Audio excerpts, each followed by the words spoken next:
नमस्कार, मैं रवीश कुमार। पहलगाम में आतंकी हमले का आज 7वां दिन है और सुबह सुबह खबर आती है कि नेशनल चैनल 4 PM बंद कर दिया गया। यूट्यूब की दुनिया में 4 PM एक बड़ा चैनल है। इसके 7 मिलियन से भी ज्यादा सब्सक्राइबर्स हैं। चैनल के संपादक संजय शर्मा के अनुसार उन्हें कारण नहीं बताया गया, लेकिन इस चैनल ने क्या ऐसी गलती की होगी कि राष्ट्रीय सुरक्षा को खतरा हो गया? प्रधानमंत्री मोदी और गृहमंत्री अमित शाह की आलोचना ही की होगी, सवाल ही किया होगा कि सुरक्षा में चूक कैसे हो गई। शहला रशीद ने तो सेना पर टॉर्चर का आरोप लगाते हुए ट्वीट कर दिया था। तब मोदी सरकार ने देशद्रोह का मामला दर्ज कर लिया। अब स्थितियां बदल गईं तो मुकदमा वापस ले लिया गया, लेकिन नेहा सिंह राठौर और माद्री काकोटी ने सरकार से सवाल पूछ लिया तो FIR कर दी गई है। इसी वीडियो में आगे हम इसकी बात करेंगे। उम्मीद है आप इस वीडियो को पूरा देखेंगे। 4 PM के संपादक संजय शर्मा ने X पर सुबह सुबह जानकारी दी कि हमारा नेशनल चैनल 4 PM सरकार ने बंद करवा दिया है। नेशनल सिक्योरिटी का बहाना बनाकर लोकतंत्र की एक मजबूत आवाज को कुचलने की कोशिश की गई है। मैं देश से उतना ही नहीं, उससे कहीं ज्यादा प्यार करता हूं जितना यह सरकार दावा करती है। अगर किसी वीडियो पर सरकार को आपत्ति थी तो एक मेल भेजकर बताया जा सकता था। मैं खुद जांचता और अगर गलती होती तो उसे हटा देता। लेकिन सच यह है कि मोदी देश नहीं है, सरकार से सवाल पूछना गुनाह नहीं है। लोकतंत्र में आवाज उठाना हमारा अधिकार है। तानाशाही से डरने वाले नहीं हैं हम 4 PM यूपी और बाकी सभी 4 PM राज्य चैनलों पर अपनी आवाज बुलंद करते रहेंगे। आपसे अनुरोध है कि उन चैनलों को तुरंत सब्सक्राइब करें और इस संघर्ष में हमारा साथ दें। चैनल बंद हो सकता है पर हमारी आवाज नहीं। चाहे यूट्यूब हो या कोई और मंच, हम लोकतंत्र की मशाल जलाते रहेंगे। तो क्या अब यही सब होगा कि जो सवाल करेगा उसका चैनल बंद कर दिया जाएगा, FIR कर दी जाएगी? 4 PM का संबंध लखनऊ से है और इसी शहर में 2 और FIR हुई हैं। लोक गायिका नेहा सिंह राठौर ने ऐसा क्या कह दिया कि उनके खिलाफ FIR हो गई? लखनऊ यूनिवर्सिटी की प्रोफेसर माद्री काकोटी ने ऐसा कौन सा सवाल पूछ दिया कि उनके खिलाफ FIR हुई है? 4 PM के कई थंबनेल पर आपत्तियां जताई जा रही हैं, वह भी आधिकारिक तौर पर नहीं बल्कि सोशल मीडिया में अफवाह के रूप में। अगर थंबनेल के कारण बंद किया गया है तो संपादक संजय शर्मा को बताना चाहिए। बिना कारण बताए क्यों बंद किया गया? वैसे भी जब कारण आधिकारिक रूप से नहीं बताया गया है तो थंबनेल को कारण की तरह क्यों घुमाया जा रहा है? थंबनेल को लेकर अलग अलग पैमाना होता है। मैं खुद कम शब्दों में थंबनेल लगाता हूं, लेकिन उसकी भी व्याख्या इसी तरह से की जा सकती है जैसे 4 PM की जा रही है।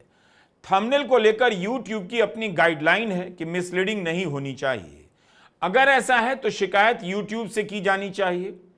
इसका मतलब यह नहीं कि सरकार घुस जाए और चैनल को बंद कर दे।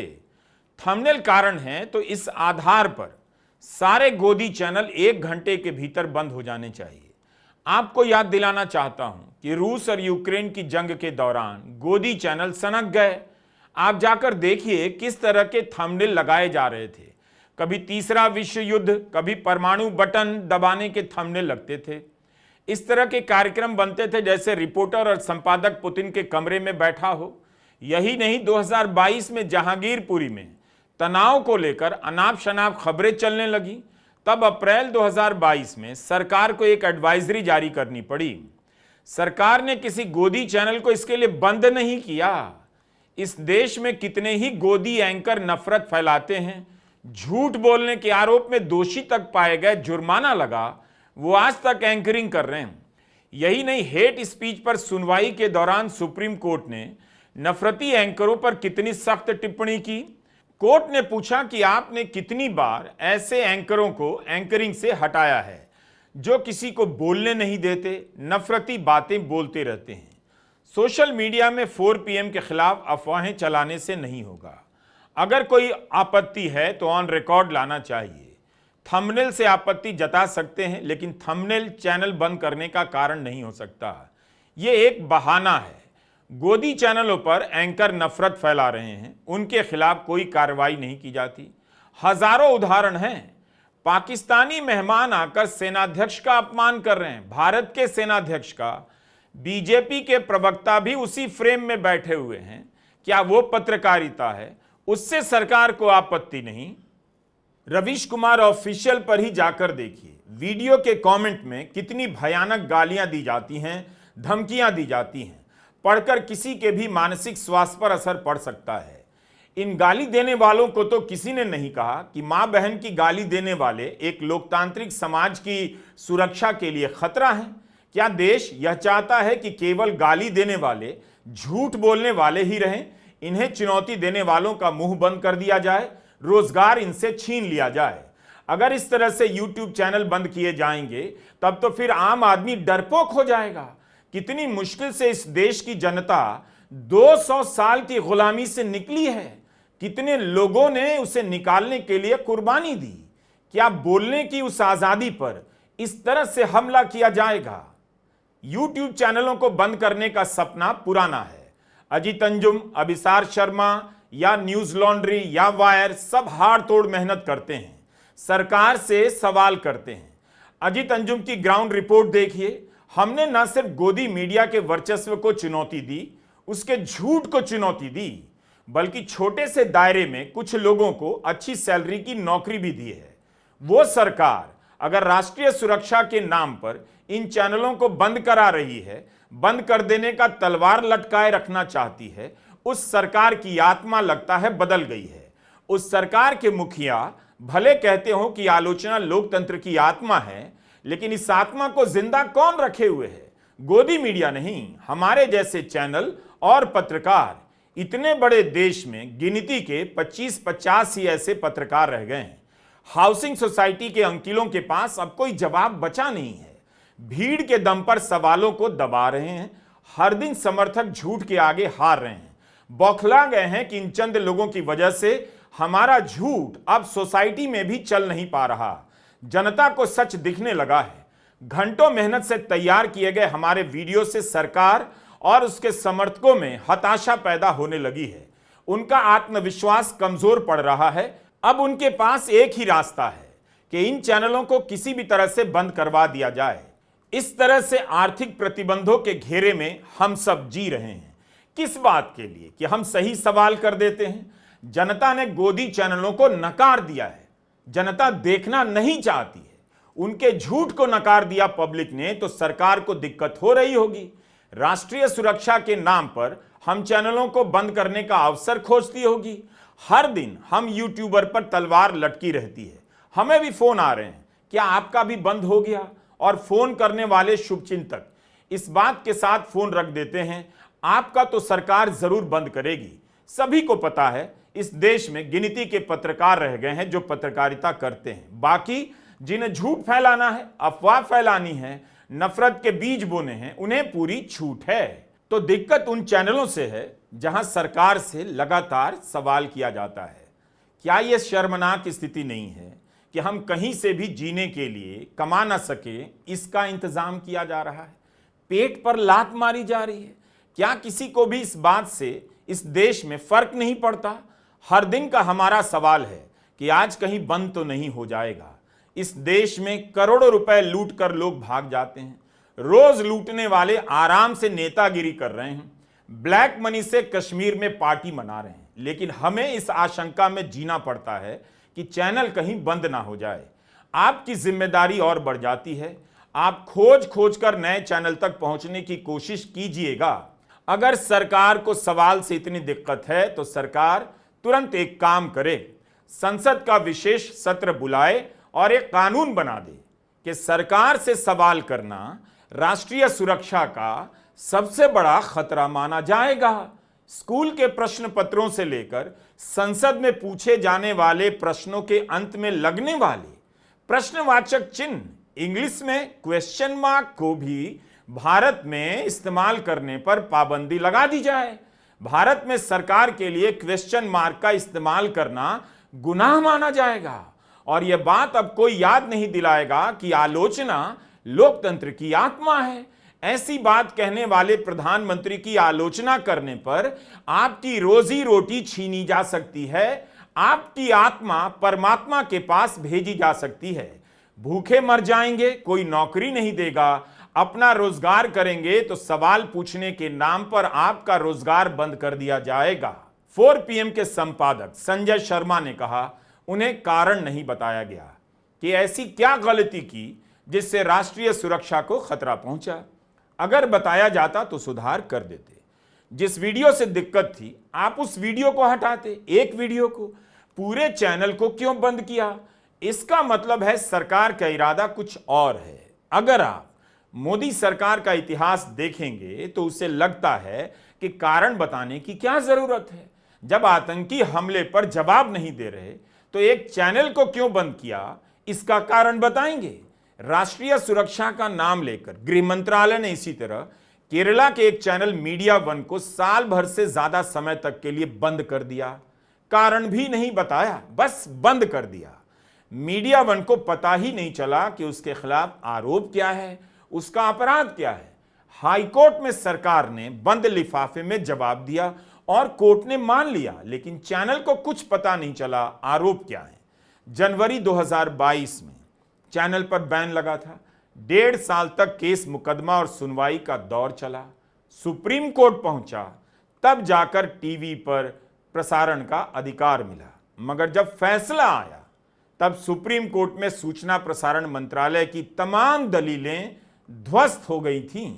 अप्रैल 2023 में फैसला सुनाते हुए जस्टिस DY चंद्रचूड़ और जस्टिस हिमा कोहली ने चैनल पर प्रतिबंध को हटाते हुए सूचना प्रसारण मंत्रालय को 4 हफ्ते का समय दिया कि मीडिया वन का लाइसेंस का नवीनीकरण हो जाना चाहिए। उन्होंने सुनवाई के दौरान कहा कि राज्य नागरिकों के अधिकारों को कुचलने के लिए राष्ट्रीय सुरक्षा का इस्तेमाल कर रहा है, यह कानून के राज की भावना के खिलाफ है। राष्ट्रीय सुरक्षा का मामला भर हो जाने का मतलब यह नहीं कि राज्य बराबरी और तटस्थता से काम नहीं करेगा। बंद लिफाफे की प्रक्रिया अपनाने से याचिकाकर्ता के अधिकार का हनन होता है। राज्य नागरिकों के अधिकारों को कुचलने के लिए राष्ट्रीय सुरक्षा का इस्तेमाल कर रहा है। अपने फैसले में बैन को रद्द करते हुए सुप्रीम कोर्ट की खंडपीठ ने कहा, सरकार हवा में राष्ट्रीय सुरक्षा के आरोप नहीं लगा सकती, इसके लिए ठोस कारण होने चाहिए। जिस तरह से मीडिया वन के लाइसेंस का नवीनीकरण रोका गया, उसका मीडिया की स्वतंत्रता पर चिलिंग इफेक्ट यानी हाड़ कपा देने वाला असर होगा। इतना डरावना। अगर सरकार को लगता है कि राष्ट्रीय सुरक्षा को क्षति पहुंच रही है, उस स्थिति में भी सरकार को निष्पक्ष रूप से कार्रवाई करनी होगी। अगर सरकार सुरक्षा के नाम पर बैन करती है तो उसे अदालत के सामने अपनी कार्रवाई को साबित करना होगा। सुप्रीम कोर्ट ने कहा है कि आप हवा में किसी के खिलाफ राष्ट्रीय सुरक्षा के आरोप नहीं लगा सकते, तो सरकार ने 4 PM को बंद करते समय कारण क्यों नहीं बताया? सरकार को पता है अदालत में साबित करने से पहले मुकदमा चलने के नाम पर ही कई साल गुजर जाएंगे। ऐसे आदेशों से सरकार को अब कोई फर्क नहीं पड़ता। यही एक मामला नहीं है, तब भी अभिव्यक्ति की स्वतंत्रता से लेकर चैनलों को बंद करने, पत्रकारों के खिलाफ मामला दर्ज करने की प्रक्रिया दोहराई जाती रही है। इसी तरह न्यूज क्लिक पर छापा पड़ गया और इसके संस्थापक संपादक प्रबीर पुरकायस को अवैध तरीके से गिरफ्तार कर लिया गया। सुप्रीम कोर्ट ने कहा कि उनकी गिरफ्तारी अवैध थी। उन्हें 7 महीने के बाद रिहा तो किया गया, लेकिन न्यूज क्लिक फिर से खड़ा नहीं हो सका। उसके कर्मचारियों की नौकरियां चली गईं। फर्जी आरोपों के कारण एक मीडिया वेबसाइट हमेशा के लिए खत्म हो गई। इस देश की राजधानी दिल्ली में एक संपादक को अवैध रूप से गिरफ्तार किया गया। आप यह सब क्यों भूल जाते हैं? सरकार युवाओं को नौकरी नहीं दे पा रही, लेकिन जो लोग अपने दम पर छोटा मोटा चैनल बनाकर कुछ लोगों के लिए रोजगार का सृजन करते हैं, उसे भी बंद करने के तरीके निकाल लाती है। क्या धमकी और बंद हो जाने के डर के बीच कोई अपना चैनल चला सकता है, किसी को नौकरी दे सकता है? बहुत ज्यादा पुरानी बात नहीं, आज से 1 साल पहले मार्च 2024 में प्रधानमंत्री मोदी ने एक भव्य कार्यक्रम में देश भर के इन्फ्लुएंसर्स को नेशनल क्रिएटर अवार्ड से पुरस्कृत किया।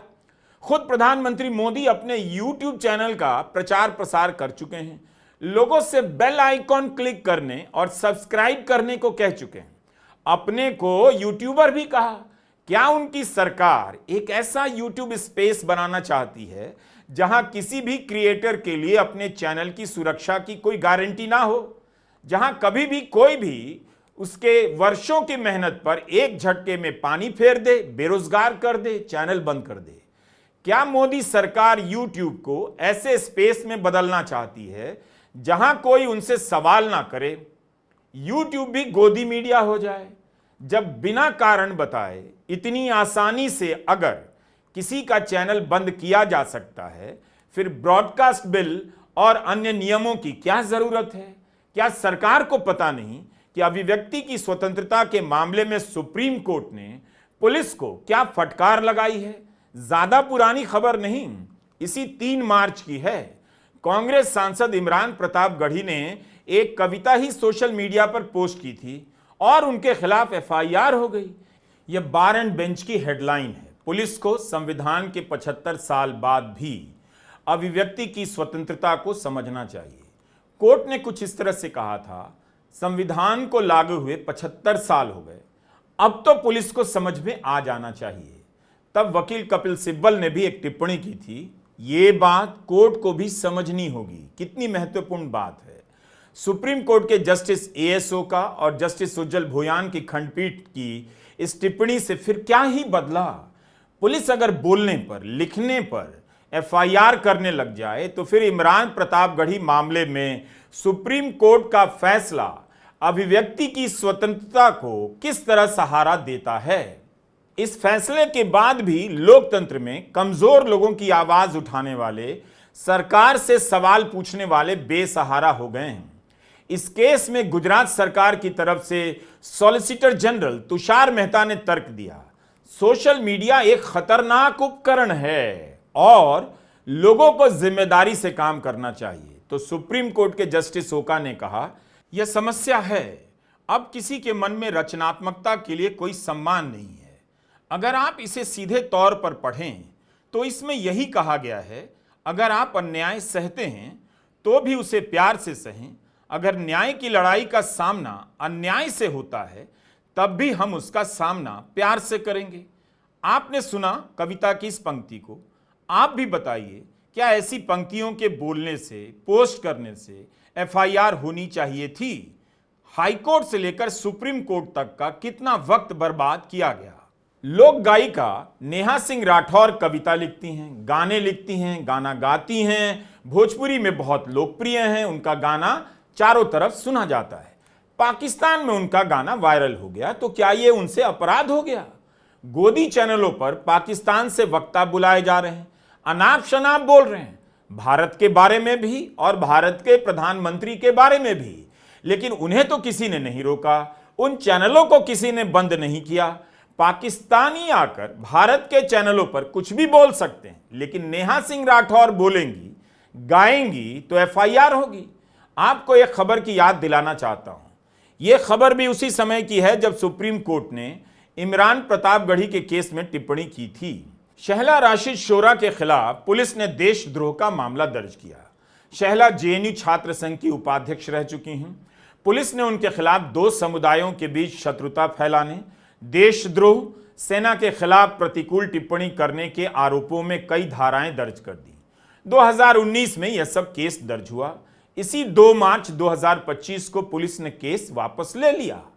अभियोजन पक्ष ने कोर्ट को बताया कि दिल्ली के उपराज्यपाल ने मुकदमा चलाने की अनुमति वापस ले ली है।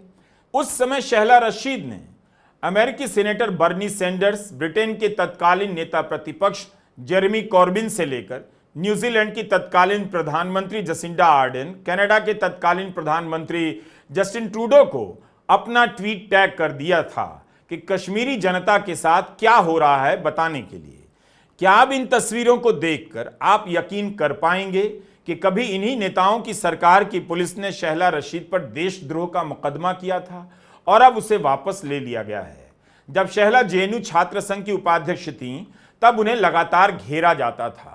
अगस्त 2019 में शहला रशीद ने तो भारत की सेना पर टॉर्चर तक के आरोप लगा दिए, लेकिन अब सरकार ने केस वापस क्यों लिया?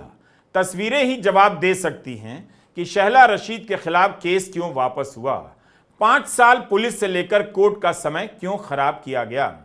नेहा सिंह राठौर का वीडियो पाकिस्तान में वायरल हुआ तो गंभीर धाराओं में यहां एफआईआर। यहां शहला रशीद तो दूसरे देशों के सांसदों को कश्मीर के सवाल पर टैग कर रही थी, लिख रही थी, सेना पर गंभीर आरोप लगा रही थी। नेहा का गाना ही तो वायरल हुआ, उससे दिक्कत हो गई, या भारत की जनता में वायरल होने लगा नेहा सिंह राठौर का गाना, उससे दिक्कत हो गई।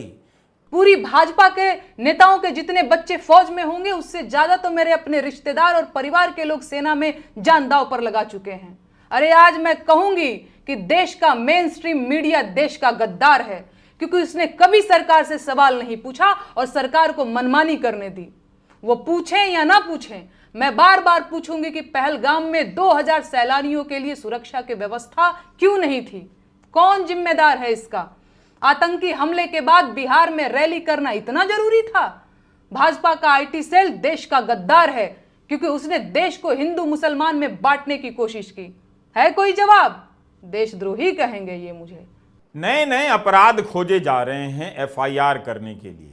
क्या आपको याद नहीं कि पाकिस्तान की एक महिला का वीडियो 2017 में भारत में वायरल हो गया, जिसमें वो महिला पाकिस्तान की सरकार की गालियां देकर आलोचना कर रही थी। तब तो सबको बहुत आनंद आया, यहाँ का वहाँ, वहाँ का यहाँ वीडियो वायरल होता रहता है। क्या एफआईआर की जाएगी? नेहा के साथ साथ लखनऊ यूनिवर्सिटी की प्रोफेसर माधुरी काकोटी के खिलाफ भी एफआईआर हुई है। माधुरी ने भी सवाल ही किया कि चूक कैसे हो गई। सोशल मीडिया पर माधुरी काकोटी डॉक्टर मेडुसा के नाम पर लोकप्रिय हैं। वे अंग्रेजी के शब्दों का मतलब सिखाती हैं और अलग अंदाज में सरकार से सवाल करती हैं, नफरती घटनाओं पर टिप्पणी करती हैं, युवाओं को दंगाई बनने से बचाती हैं। उन्होंने कह दिया कि आतंकवादी ने धर्म पूछकर मारा है, लेकिन धर्म पूछकर दिन रात जो नफरत फैलाई जाती है, ऐसा करने वाले कौन हैं? तो उनके खिलाफ एफआईआर हो गई। एक नहीं कई धाराएं लगाई गई हैं। 6 धाराएं भारतीय न्याय संहिता की लगी हैं और एक धारा सूचना प्रौद्योगिकी अधिनियम की धारा 69A लगा दी गई है। माधुरी काकोटी के सवाल से देश की संप्रभुता और अखंडता को खतरा कैसे पहुंच सकता है? समाजवादी पार्टी के नेता अखिलेश यादव ने अपनी प्रेस कॉन्फ्रेंस में नेहा सिंह राठौर का बयान चलाया और उनके खिलाफ मामला दर्ज होने की निंदा की। राजनीतिक दल सवाल नहीं करेंगे तो और क्या करेंगे? सरकार ने तो आधिकारिक तौर पर कुछ बताया नहीं कि वही दोहराते रहें, तो क्या विरोधी दल के नेताओं का सवाल करना अपराध है? अखिलेश यादव ने भी तो आज सवाल कर पूछा है कि पूछता है पहलगाम का पर्यटक, खबरों के बीच मेरी रक्षा करने वाला कोई वहां क्यों नहीं था? कुछ ऐसे लोगों को सरकार की ओर से चारों तरफ से चाक चौबंद सुरक्षा घेरा क्यों दिया जाता है, जो बाद में ठग साबित होते हैं? कोई भी कुछ बनकर इतने संवेदनशील इलाके में सुरक्षा कैसे पा सकता है? क्या पहले कोई जांच पड़ताल नहीं होती है? जश्नजीवी भाजपाई जब यहां विवादित निजी कार्यक्रम आयोजित करते हैं तो लगभग 250 वीवीआईपी के लिए हजारों सुरक्षा कर्मियों के कई घेरे बना दिए जाते हैं, वो भी उनके निजी कार्यक्रम में, जिनका काम किसी और के शब्दों को स्वर देना है, जिनका स्वयं कोई अस्तित्व नहीं, जो न्यायालय तक की अवमानना करते हैं। ऐसे लोगों को सुरक्षा किस आधार पर मिलती है और पर्यटकों को क्यों नहीं मिलती? ये अति गंभीर प्रश्न हैं। जिन्होंने अपनों को खोया है उन पर दबाव डालकर बयान भले बदलवा दिए जाएं, लेकिन भाजपाई याद रखें, बयान बदलवाने से सच नहीं बदल जाता है। तो क्या यह सच नहीं कि धर्म पूछकर नफरत फैलाई जा रही थी?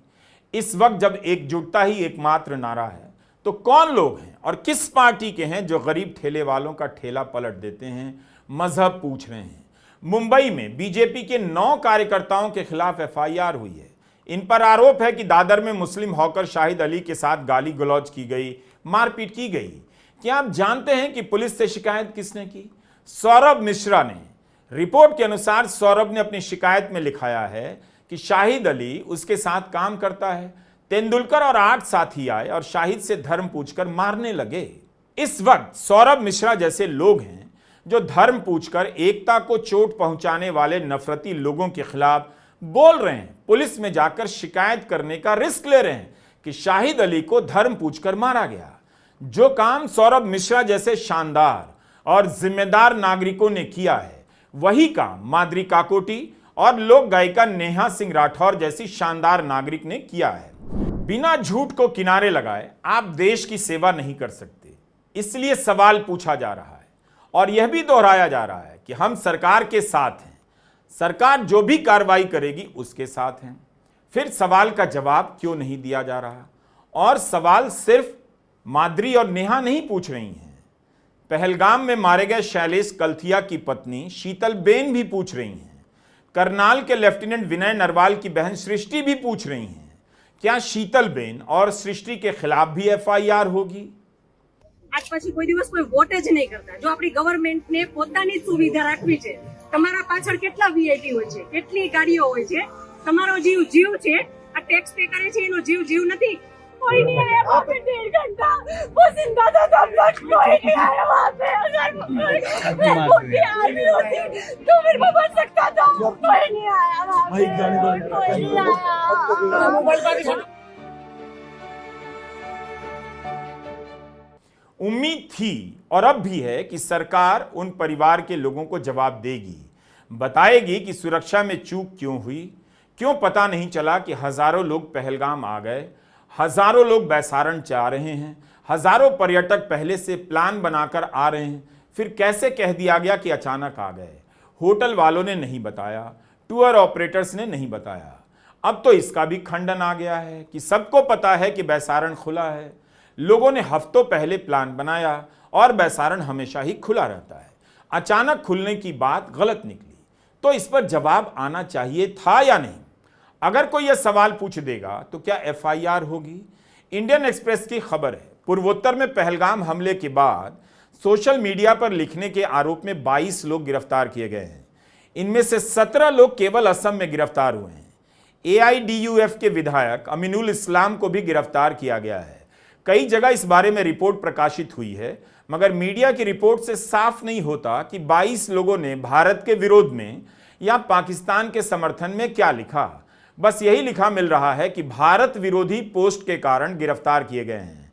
मुख्यमंत्री हिमंता बिस्वा शर्मा ने ट्वीट किया है कि अगर कोई प्रत्यक्ष या अप्रत्यक्ष रूप से पाकिस्तान का समर्थन करता पाया गया तो उसे सहन नहीं किया जाएगा।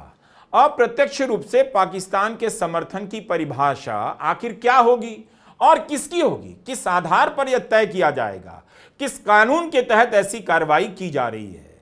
सरकार को एक बार सोचना चाहिए। हमारे जैसों के बोलने से, नेहा सिंह राठौर के बोलने से, माधुरी काकोटी के बोलने से यह लोकतंत्र सुंदर लगता है। नेहा और माधुरी जैसी आवाजों की खास बात यह है कि इनके पीछे कोई सुरक्षा नहीं, ये अकेली आवाज हैं और अपने दम पर बोल रही हैं। हर लड़की को इनसे सीखने की जरूरत है कि ऐसे ही उन्हें बोलना है और सही बोलने पर इसी तरह उन्हें डराया भी जाएगा। भीड़ की आड़ में बोलना बोलना नहीं होता है। सरकार के समर्थकों को देखकर किसी पर निशाना साधना बोलना नहीं होता। सरकार और भीड़ के दम पर जो लोग बोल रहे हैं उनका मुंह बंद कराना कोई बड़ी बात नहीं। हम जानते हैं कि बहुत से लोग भीड़ बनाने में लगे हैं ताकि उसके नाम पर, उसकी आड़ में किसी को भी टारगेट किया जा सके। हम यह भी जानते हैं कि हाउसिंग सोसाइटी के बहादुर अंकिल बेहद डरपोक हैं। जिस दिन उनका भरोसा गया कि भीड़ अब नहीं है, सरकार एक्शन ले सकती है, वो बोलना बंद कर देंगे। ये बोलते ही इसलिए हैं कि इनबॉक्स में एक भीड़ बन गई है। इसलिए जब भी कोई हमला होता है उसके नाम पर, हमले के नाम पर भीड़ बनाई जाती है ताकि राष्ट्रीय सुरक्षा का बहाना बनाकर सवाल करने वालों को टारगेट किया जा सके, सरकार की गलतियों पर पर्दा डाला जा सके। इन लोगों के पास कोई तर्क नहीं बचा, दलील नहीं बची, बस भीड़ है जो बच गई है। सरकार का यह तीसरा कार्यकाल है, उसे पता है कि जनता पूछने लगी है, आगे और पूछेगी और जवाब तो है नहीं। तो सवाल पूछने वालों को गायब करना शुरू करो। कई सौ गोदी चैनल सवाल नहीं पूछते, कई सौ गोदी चैनलों के मालिक और संपादक सवाल नहीं पूछ पाते। तो जहां जहां से सवालों के आने की संभावनाएं हैं, पहले से ही कुचलते चलो।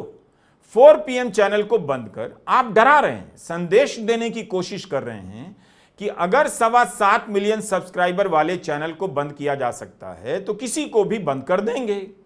एक न्यूज चैनल नहीं है आज के भारत में जिस पर जनता भरोसा करती हो।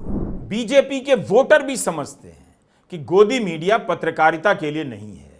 बीजेपी के कार्यकर्ता भी समझने लगे हैं कि ऐसी क्या बात है कि कोई इस सरकार से पूछता नहीं और पूछने पर सरकार परेशान हो जाती है। 26 लोग मारे गए, उनके परिवार के लोग सरकार और गोदी मीडिया की तरफ जिंदगी भर देखेंगे कि सुरक्षा देने का काम किसका था। जिसका था चूक उसकी थी। इस चूक के लिए कोई सजा नहीं दे रहा, लेकिन अहंकार देखिए कि स्वीकार भी नहीं किया जा रहा, आधिकारिक तौर पर भी नहीं बता रहे। जो सवाल पूछ रहे हैं उनके यूट्यूब चैनल बंद किए जा रहे हैं। आप करोड़ों दर्शकों की चुनौती यहां से और बढ़ जाती है। चैनल कब बंद हो जाए यह चिंता की बात तो है। सरकार अगर 4 यूट्यूबर और उनके साथ काम करने वाले 10-20 लोगों को भूखा मारना चाहती है तो कोई बड़ी बात नहीं। बात हमारी ही नहीं, आपकी भी है। आप जानते हैं ये लड़ाई आप भी लड़ रहे हैं, तभी आपने इन चैनलों को सब्सक्राइब किया है। आगे भी लड़ते रहेंगे। ब्रिटिश हुकूमत भारत के लोगों को जेल के नाम पर डराया करती थी। गांधी जी ने जेल जाने को खेल में बदल दिया। जेल का डर भारत से चला गया और भारत आजाद हो गया। यही डर की अंतिम दवा है। नमस्कार, मैं रवीश कुमार।